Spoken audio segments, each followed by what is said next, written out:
Bonjour, bienvenue sur cette vidéo. Alors n'oubliez pas, vous pouvez vous abonner à ma chaîne, vous pouvez aussi cliquer sur la petite cloche. Vous connaissez le discours. Honnêtement, si vous êtes abonné, tout ça, vous ne louperez rien. Donc je vous invite vraiment à le faire. Et si vous voulez aller voir directement les contenus gratuits auxquels vous avez droit, c'est tout en bas. Vous avez accès à mon livre 950 € de cash flow avec un immeuble. Vous verrez, c'est 70 pages ou 80 pages de contenu qui vont vous donner vraiment la vision globale de ma stratégie, qui vont vous permettre de voir que c'est possible de faire ça et qu'on n'est pas sur des choses farfelues, mais bien au contraire des choses très pragmatiques. Vous pouvez aussi vous inscrire à ma conférence en ligne qui est tout en bas. Voilà, c'est parti. Comment investir dans une ville et comment choisir la ville dans laquelle investir.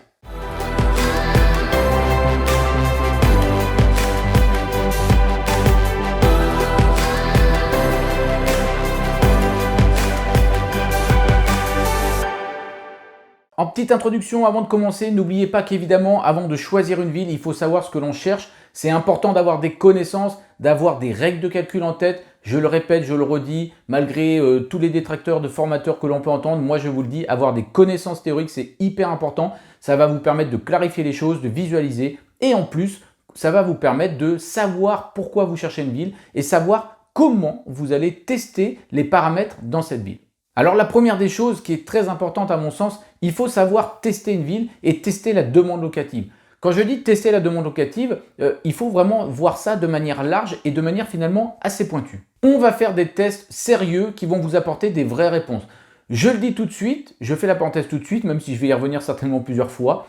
On n'est pas obligé de tester des villes comme Paris, comme Toulouse, comme Marseille. On se doute bien que la demande locative est présente, on se doute bien que la valeur de l'immobilier a un certain montant et on se doute bien que les rentabilités vont être différentes. Ça, je le redis, c'est évident. J'ai encore des gens en séminaire qui me demandent si c'est possible d'acheter ailleurs qu'à Paris et si la demande locative existe. Je le redis, faites preuve de logique s'il vous plaît. Et quand vous faites preuve de logique, vous allez vous dire, mais évidemment qu'on a des villes à fort secteur industriel qui embauchent des personnes, qui prennent des jeunes en stage. On a des villes étudiantes, donc testez la demande, vérifiez un petit peu le global de la ville, soyez logique, regardez des indices INSEE notamment, faites en sorte de bien connaître la ville et de connaître les secteurs et de connaître les demandes locatives précises. Pour conclure sur cette petite parenthèse, j'aurais envie de dire n'oubliez jamais qu'on a un seul locataire dans un appartement et que quand on fait un test, on n'est peut-être pas obligé d'avoir 200 réponses dans la journée positives où les gens sont emballés pour prendre votre appartement pour se dire « Ah ouais, il y a de la demande locative ».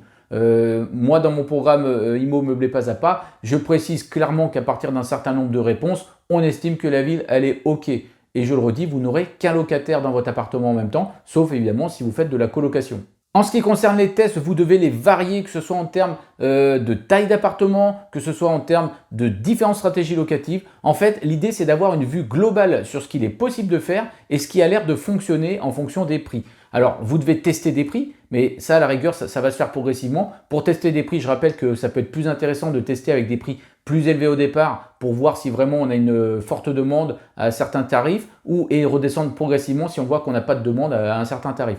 N'oubliez pas non plus que vous devez tester les différents types d'appart et les différents types de location. Par exemple, du T2, du T3, une maison avec un jardin dans un certain secteur. Est-ce que ça provoque de la colocation? Est-ce que ça provoque de la location courte durée? Est-ce que si je fais des tests sur de la longue durée, j'ai les chiffres qui me satisfont et au final, ça peut être intéressant? Bref, vous devez revenir avec des tests qui vous donnent une idée précise si la ville est intéressante et si, oui ou non, vous pouvez atteindre vos objectifs. Je reviens sur un point que j'ai énoncé brièvement. Ça peut être intéressant de vérifier notamment un secteur industriel de la ville puisque on a une tendance dans ces secteurs-là à avoir une embauche importante et que ce soit en termes de CDD, que ce soit en termes de stage, que ce soit en termes, alors pas d'apprentissage, mais que ce soit en termes de stage un peu prolongés, notamment les BTS en alternance et parfois tout simplement en termes d'embauche. Vous pouvez également vérifier avec les agences. Alors, avec les agences, je vais vous demander d'être vigilant.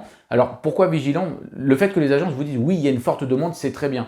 Les agences, n'oubliez jamais qu'ils ont tendance à gérer tout un tas de biens qu'on leur propose et parfois, on est sur des biens qui ne vont pas correspondre à ce que vous proposez. Moi, j'ai des secteurs dans lesquels j'investis où je me rends compte que les agences proposent des biens d'un certain type qui ne correspondent pas du tout à la rénovation que moi je fais. Moi, j'apporte une valeur qui est nettement supplémentaire et je me rends compte que du coup, les agences sont complètement en décalage avec les tarifs proposés. Moi, je vais toujours être, par exemple, sur un T2, je peux être 150 € plus cher qu'eux, donc ce qui fait énorme, hein, on passe de 350 à 500 € et au final, je refuse du monde. Donc ça, c'est très important puisque c'est bien par vos tests que vous allez vous rendre compte de ce type de proposition que vous pouvez faire, et peut-être que les agents ne le verront pas puisqu'ils ne sont pas habitués à gérer ce type de bien. Donc oui, vous pouvez avoir des informations avec une agence, mais attention, vous devez quand même être vigilant et vous devez savoir appuyer vos tests et ne pas vous fier uniquement au discours des agents immobiliers qui louent des appartements. Pour l'analyse des tests, je rebondis sur ce point une nouvelle fois. Vous devez faire les tests sur plusieurs semaines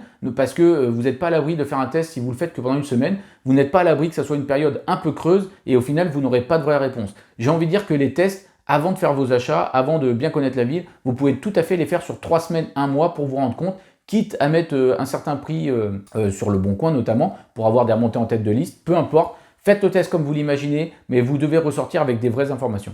Un autre point qui est très important à mon sens et qui pourtant n'est pas forcément acquis par la plupart des néo-investisseurs, puisque je vois encore des questions en ce sens, vous devez commencer par des secteurs proches. Alors quand je dis vous devez, ce n'est pas un ordre, vous faites exactement ce que vous avez envie de faire, mais simplement, pourquoi c'est intéressant de commencer par des secteurs proches?